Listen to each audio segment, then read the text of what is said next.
আমাদের সাংবাদিকদের বিরুদ্ধে অভিযোগ যে আমরা দলবাজি করি। সম্প্রতি বিএনপির মহাসচিব মির্জা ফখরুল ইসলাম আলমগীর বলছে যে সাংবাদিকরা দলবাজি করে। তাছাড়া বিগত আওয়ামী সরকারের আমলে আমরা বিভিন্ন সময় দেখেছি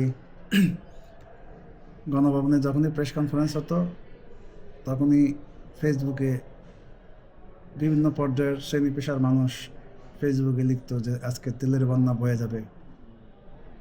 তারা মানে সাংবাদিকদের যে দায়িত্ব, যেটা জনগণের সমস্যা সুবিধা অসুবিধার কথা শীর্ষ পর্যায়ের নেতৃত্বকে তুলে ধরা, সেটা তারা না করে নিজেরা ভালো হওয়ার জন্য বা সুবিধা নেওয়ার জন্য দেশের সর্বোচ্চ ব্যক্তি প্রধানমন্ত্রী শেখ হাসিনার প্রশংসা করত গুড বুকে থাকার জন্য, নানান সুযোগ সুবিধার আশায় তারা জনগণের সমস্যা সুবিধা অসুবিধার কথা তুলে ধরতো না।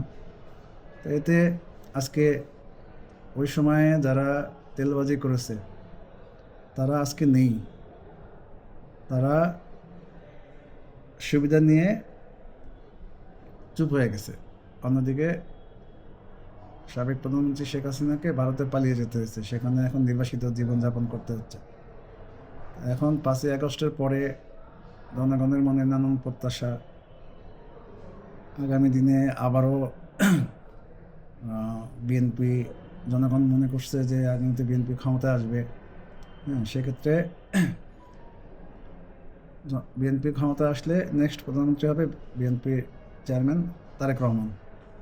এখন তারেক রহমান যাতে তাকে বিভ্রান্ত করতে না পারে কেউ, পাশাপাশি তিনি যাতে প্রকৃত তথ্য পেতে পারেন, এই জন্য দরকার সাংবাদিকদের তেলবাজি বন্ধ করে প্রকৃত সমস্যা, জনগণের সমস্যা কোথায় কি হচ্ছে না হচ্ছে সেটা তুলে ধরা। সেটা যাতে সাংবাদিকরা তুলে ধরে এবং বিএনপির প্রধান তারেক রহমান যাতে দেশের প্রকৃত তথ্য পান সাংবাদিকদের মাধ্যমে, যেটা হওয়া উচিত, সেই আশায় তাকে ভবিষ্যতের জন্য সতর্ক করে দেওয়া বা তাকে তার নলেজে দেওয়া যে তেলবাজ সাংবাদিকরা ক্ষতিগ্রস্ত করবে। দলের প্রধানের পাশে আশেপাশে যারা থাকে তারা সিন্ডিকেট তৈরি করে নিজেদের সুবিধার জন্য। এটা যাতে না হয় এই কারণে তারেক রহমানকে সতর্ক করার জন্য এই প্রশ্ন বা এই বক্তব্য তুলে ধরেছি আর কি, যাতে উনি সতর্ক হতে পারে।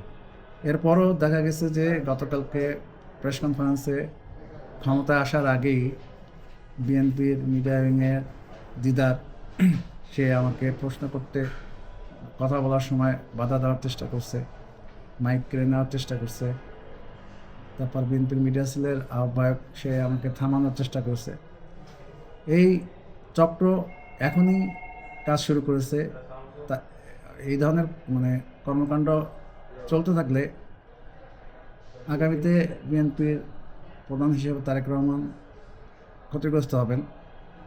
সেটা যাতে না হয় সে কারণে তাকে এই প্রশ্ন করা আর কি, যাতে উনি প্রকৃত চিত্র পান এবং সমস্যার সমাধান করতে পারেন আর কি।